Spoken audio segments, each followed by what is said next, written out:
Hey there, hey, this is Anne Marie, the Anti-HR HR lady. And in this video, I'm going to talk about how much information should you disclose when you need to take leave under FMLA or request a reasonable accommodation due to a disability caused by an illness under the ADA. But first, this is the Anti-HR channel. And on this channel, I talk about employee workplace stuff. And mostly I talk about employee workplace rights. And I also like to talk about employee workplace rights in a way that helps employees understand their workplace rights so that they know how to assert those rights if those rights are violated in their workplace. As I always say, HR is there to protect the employer. And so I'm trying to give you information so that you can protect yourself. So if that's of use to you or that's interesting to you, please like this video, please hit the subscribe button, and please share this video with a friend, and please comment, but do so constructively. So in this video, let's talk a little bit about how much you should disclose when you are sick in order to be able to get FMLA or to request reasonable accommodations under ADA. My short answer is as little as possible. I recently had a conversation with someone who is seriously ill and disclosed it to her manager, and now her manager is trying to use it as grounds to dismiss this person because, of course, this person is not as much use to their company because they cannot work as many hours as they might want them to work because the person is seriously ill. And so the first mistake this person likely made was disclosing their illness to their manager in the first place. It's very important to understand how companies under this capitalist system in the United States think about employees. And the thing is that they don't really think about you at all as a person or as a human being. You are an asset, right? And so if you can't perform the work that they need you to perform, you become disposable in most cases. And it doesn't matter how much they tell you that y'all are all family and how much they care about you. You have to be very careful about disclosing your illnesses to your workplace. Now, some might think, well, don't you have to disclose your illness in order to take family medical leave? Actually, you have to say you're ill, but you don't have to say the nature of the illness, right? And so the best way to go about requesting and getting family medical leave is, first of all, knowing what the policy is, understanding the law. And I have written a blog post about FMLA. I will drop it in the description of this video, and I will link that video to this video. It's important to understand the law and the provisions of the law, and then to understand whether your state has any provisions that supersede or add on top of the federal law. Some states may have additional weeks that they provide. So that means that your employer would have to give you the maximum number of weeks under both the federal and the state law, right? So for example, if the federal law says 12 weeks, your employer might say you get 16 weeks, right? So in some states you might get more, and in some states it might just be whatever the federal law provides. You also have to remember that the FMLA provides for unpaid leave. So you might be able to take the leave if you meet the requirements of the law, but it does not mean your employer has to pay you. However, if your employer's their policy says that they will pay you, or that you can supplement your FMLA with your own accrued leave, then they have to do what they say their policy says, right? But you need to know what's in the policy. You need to go then talk to your doctor and get whatever notice or note from your doctor that is needed to indicate that you have an illness that falls under the FMLA. Again, you don't have to say what the illness is. So let's say, God forbid, you have cancer. You don't have to tell them you have cancer. And I actually think it's in your interest not to tell them the nature of your illness. Okay, because once an employer understands that you have an illness that might result in you not being at work for an extended period of time, many of them will try to use that to get rid of you. All the laws protecting you notwithstanding. So the best thing for you to do is simply say that your doctor has provided you with a note indicating that you are ill and that you will need to be out of the office for X amount of time, and that you're requesting that leave under FMLA. Okay. But do not say, oh, I have cancer, or I have this disease, or I have that disease. I don't think it's in your interest to do that. And a lot of people think, oh, my manager is nice and my manager cares about me and I'm going to tell my coworkers. As always, these people are not your family. Keep your coworkers out your business. Keep your manager out your business. Only disclose what it is in your strategic interest to disclose about yourself at work. Don't have these people in your business if you can help it, because the information that you share can be used against you. Now, if you may not meet the requirements of FMLA, because you have to be employed for a certain period of time in order to get FMLA.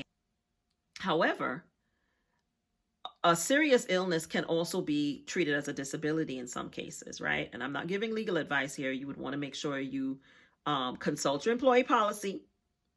And then if you're not sure, get advice about what the law means for where you live. But a disability and an illness can often be the same thing, okay? So again, if you go to your doctor can say you have an illness, doesn't have to say what illness it is, that has resulted in your being a disabled, which now requires that you have an accommodation, which might be to telework, to work from home for a certain period of time based on what your doctor's recommendations are. You might need to work a reduced schedule. You might need to work from home on a reduced schedule, okay? But again, you do not need to disclose the illness in its exactitude. You don't have to be exact about the illness. You just need your doctor to give just enough information, right? Because again, remember, you also have privacy. There are also privacy laws that protect your health information as well. So you don't have to be giving out your health information to your employer. It's none of their damn business what the illness is, right? And even if they tell you that you need to do it, you tell them that my understanding is that that is protected information that I do not have to share. My understanding is that you just need to know that I have an illness and that my doctor has certified, and my doctor has certified that I have an illness. Can you please indicate to me where in the policy that it says that I'm required to disclose it? And can you explain to me how this does not violate the laws as I understand it?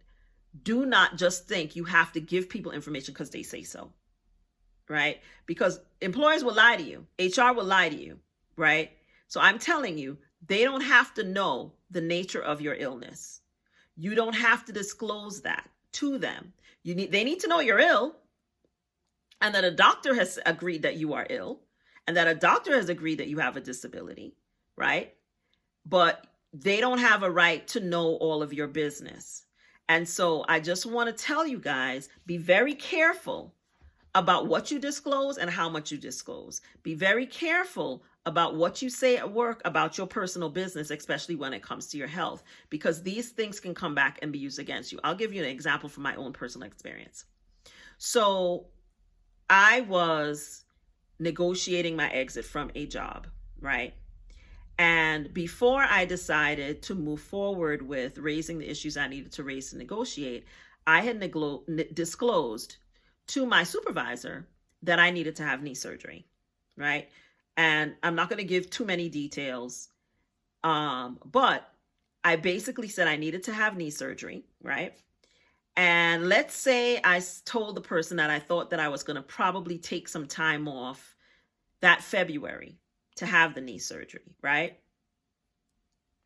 And so when I was making the negotiations around leaving the position, right,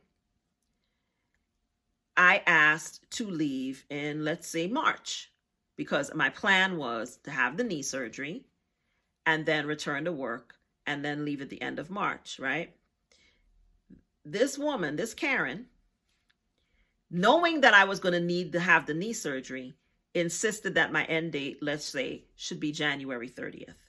Why do you think that was? Because she didn't want me to be able to have my knee surgery on the company's dime. That's how petty that heifer was, okay? So I ended up not having the knee surgery, right? I negotiated a different exit date, but I ended up not having the knee surgery because I just wanted to get out of there and I decided I didn't want to deal with the knee surgery. But the reason this person tried to move up my exit date was because they knew that I needed to have knee surgery and wanted to block my ability to have it while I was still employed by the company, right? That's pettiness. Now, if I hadn't told that person in an offhand conversation months before that I was planning to have this knee surgery, they wouldn't have had that information. And I would have been able to do whatever I was doing, and they would have never known the difference till I put in my paperwork after everything was signed on the dotted line to do it.